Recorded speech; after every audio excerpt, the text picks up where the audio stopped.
আরে মা, তোমার কি হলো? কথা বলো। আরে ক্যাটকাটা শাশুড়ি, আপনার কি হলো? কথা বলছেন না কেন? কি? না না, কলিজার শাশুড়ি, তুমি আমার কথার ভুল না ধরে তাড়াতাড়ি ডাক্তার ডাকো। হ্যাঁ হ্যাঁ, আমি এক্ষুনি যাচ্ছি। মা কথা বলো। হ্যাঁ, কথা না বললে অন্তত একটা ভাত দাও, তাহলে আমি বুঝতে পারবো তোমার কথা বলার ইচ্ছা আছে, কিন্তু তুমি বলতে পারছো না। হ্যাঁ।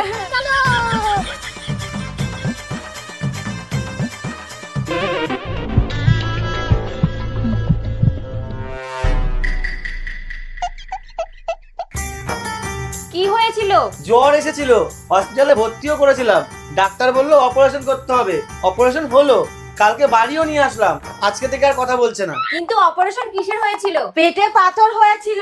অপারেশনের পরে আপনাদের পাথর দেয়নি? হ্যাঁ দিয়েছে, দেখাচ্ছি। এই যে। এইগুলো পেটের পাথর? হ্যাঁ ম্যাডাম, আপনিই বলুন, এগুলো কি পাথর? এগুলো তো ইট। এই বুড়ি খিদে পেলে সব খেয়ে নিত, আমার মনে হয় ইটগুলো খেয়ে নিয়েছে। আমি আসি, ঠিক হয়ে যাবে। হ্যাঁ।